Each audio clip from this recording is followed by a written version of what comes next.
Bill Rieser was born and raised in the rough streets of Harlem, New York in the 1960s. His dad left when he was 1 year old.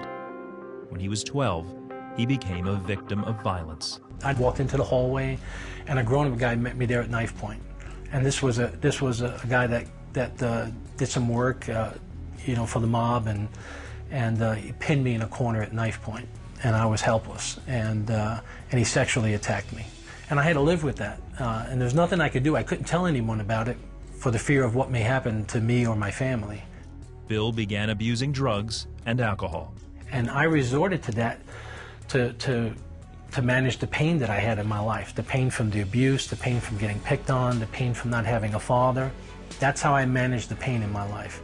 In his teens, Bill realized he had his ticket out of Harlem. He could play basketball. I had a 44-inch vertical leap, which means I could dunk a basketball any way you wanted. And that was my ticket. I was going to definitely play in the NBA. Everybody knew that I was destined for the NBA. And that was going to be my claim to fame, and nothing was going to get in my way. After high school, he played basketball at Eastern Kentucky University. But his drug use and attitude problems got in the way. I didn't like my head coach. He didn't like me. And I was out partying all the time. My goal was to get, as high or drunk every night and to come home and sleep with a new girl every night. And nothing else and nobody else was as important as I was. Injuries on and off the court affected his ability to play. Before long, his dream of reaching the NBA faded. Just killed me. My basketball hopes and career in a matter of 2 years at Eastern Kentucky University just sunk very, very fast. He married Carolyn, a girl he met at college. They moved to New York and started a family. He didn't pick up a basketball for 3 years. That's how much it just decimated to know that my career was over. But I picked up a ball, and 2 weeks after I picked up that basketball, I'm playing in all the pro tournaments in New York City again. And I'm starting to make a comeback, and I'm actually playing pretty good. And I started developing that reputation again. Bill Rieser is back. But once again, injuries took their toll. I hurt my back and I hurt my shoulder, and my doctors told me I could never play basketball ever again. And that just destroyed me. Because now, for the first time, not in college, but now, I realized that my basketball career was over. And I became miserable.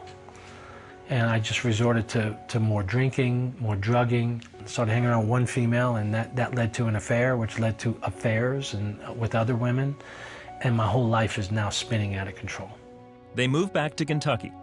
Carolyn started going to church and rededicated her life to Christ. Bill continued his double life. Moving to Kentucky only meant new people to get drunk with, new people to get high with, and new ladies to have affairs with. One night, Carolyn stopped by Bill's office and overheard him on a phone call. I went up to his office to surprise him, and that's when I walked into a conversation that I knew was an intimate conversation over the phone. It was crushing. I remember just sinking to the floor, thinking, what is going on? At that moment, everything that I thought our marriage was revealed to me, and that it was a sham. When she confronted me about it, I told her about everything else. I told her about the things she didn't know. And I just needed to get it out. For 3 weeks, we couldn't have a coherent conversation. My marriage was over. Divorce was the only option. And it was the lowest point in my life.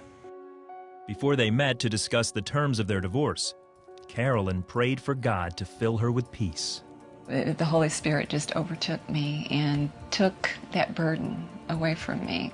I can't explain it other than I know that it was God. When she started to speak, I knew that it was God speaking to me. She said, Bill, God would never give up on you. And I'm not going to give up on you. And she said, God can forgive you for anything that you've ever done.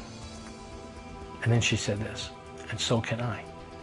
I don't know if I could ever forget the things that you've done, but I'm willing to give it a try if you're willing to give your life to Jesus Christ.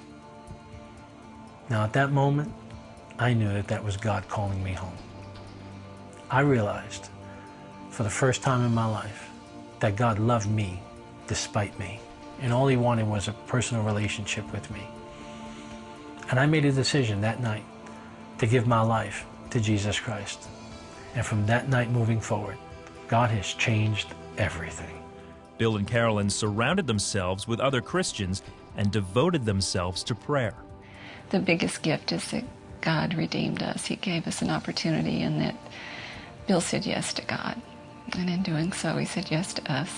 As we devoted ourselves to prayer every day, God drew us closer to Him and then closer to one another. That's made a huge difference in our lives. God freed Bill from his past, even prompting Bill to forgive the man who attacked him so many years ago. When I chose to do what God wanted me to do, God took care of my emotion, God took care of my feelings, and God took care of my circumstances. And God healed all of that. And I was set free that night. And that was one of the best nights that I've ever had. God made me into a new person. He forgave me. He gave Himself for me. He lives in me. He changed the way I thought. He's changing the way I think today. He's transforming me by the renewing of my mind. And He's still doing that. He's still chiseling away. And He's changing me into who He is, day by day, moment by moment. And that's the greatest miracle of all.